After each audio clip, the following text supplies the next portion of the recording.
Yo guys, what's going on? Lifeofrio here. Now, I've been having a lot of people ask me about the Lenz and the Zarr and which one do I think is better, because I'm getting a lot of feedback of people saying that the Lenz is better, and that's because of the crit chance. They're saying that you can get the orange crit. They have builds on it that's getting them to red crit. Now, I'm going to show you guys two builds in here for the Lenz and the Zarr and just give you guys my personal feedback on this. Now, with the Lenz, I would definitely say, as far as survivability, it is easier to survive with. And when I say easier to survive with, meaning that it's harder to kill yourself with the Lenz, which I would say will increase DPS because you're actually alive to use it.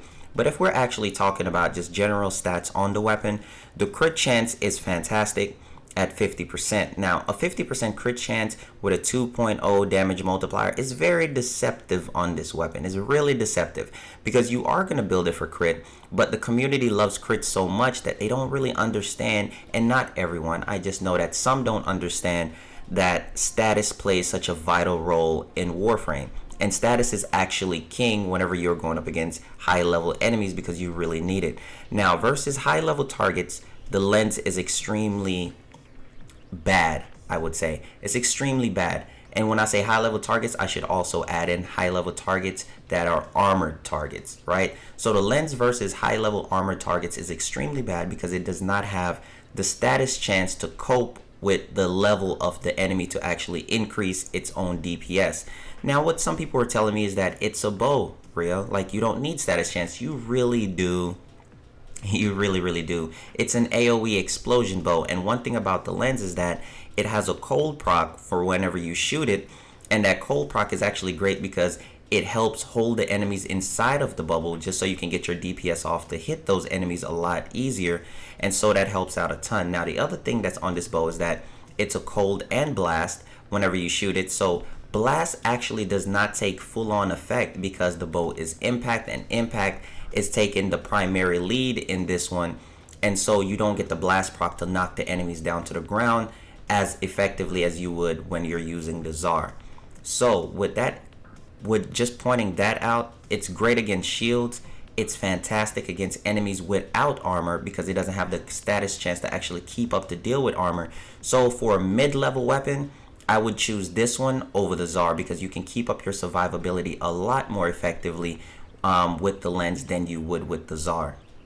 You always need status in Warframe because you always need the correct elemental combo to actually deal with high level units, especially if you're doing endgame, if you're doing endurance runs, if you're doing just simple up to level 150 enemies period, you're really going to need the status chance, because if you don't have status, it's really going to hold back your DPS, and that's going to hurt you in survivor runs to where you're trying to hold up life support. So that is very key and very important. Now, with this weapon, with the with the 5% status chance, that is the only thing that's holding it back. If it had high status, this bow would be overall just freaking amazing and one of the best weapons in the game.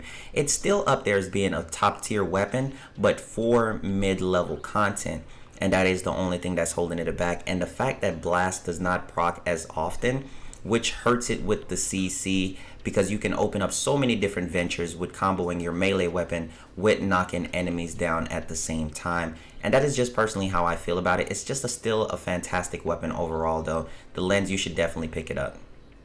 So let's take a quick look at the build. I have prime cryo rounds on here to get as much DPS as possible, with heavy cal not really affecting this weapon, and vol acceleration to increase my charge time to get as much sustainable DPS as possible. Viral and gas is going to be the best two elements for this, since it's best against enemies without armor or just against corpus in general. Alright, so let's also take a look at my Zarr build, which is a 6 forma build, and the Lenz was a 5 forma, but it's almost an exact replica of the Lenz build, except we're not using 90% mods on this one. We're not going with max 90% mods. We're going with dual stat mods, which is high voltage and malignant force, but you can switch those out to fit your correct elemental combo.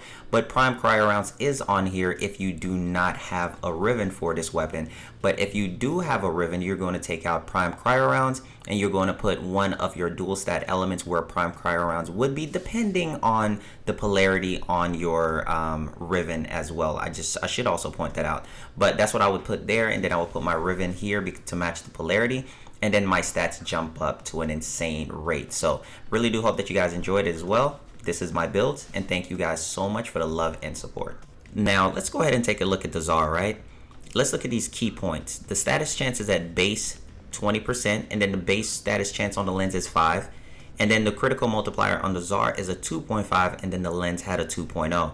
Now, what people are arguing with the lens is that the lens had a base 50% critical chance, and the Zarr had a 15. But I'm here to tell you guys that that's actually not important. With a maxed out point strike, it's going to take you to 37.5. And you're probably thinking that a 37.5 is still lower than a 50, but not really in this scenario, because the Zarr has unique mechanics behind it. So whenever you shoot the initial cannon, the initial impact of the cannon is going to apply those stats that you've seen with the cannon mode. Now, the Zarr also fires off clusters, which are released after you hit them with the initial impact of the first cannonball, right? So after you do that, the clusters are going to apply their status procs and their critical chance by themselves, which are separately, and they always crit every single time. There's not a time that the clusters are not going to crit, and every single time that a cluster hits, they're going to apply status procs. So they really stands out and helps your DPS to a whole new level. Now, with that being said, we have to take into account that the Zarr has a 2.5 damage multiplier at base. And since it has a 2.5 damage multiplier, and you're guaranteed to get your crits at all times from the clusters, that's insane DPS that you're going to be putting out at all times. And then this makes the Zarr just so much better versus armored targets, because you have the rapid succession of how you're going to be applying your status chance, and the status is going to weaken the enemy, which is then going to boost your crit damage, because since you're weakening the enemy of their armor and things like that, your crit is going to be sustainable to keep up its DPS. And that is why the Zarr is so powerful. And even in a crowd, it is even better in a crowd than the lens, because it's applying all of this status effect in the crowd more so than the lens is applying anything else. And the lens is just doing raw base damage, trying to deal with armor, when the Zarr has the status chance to actually deal with the armor at a faster rate.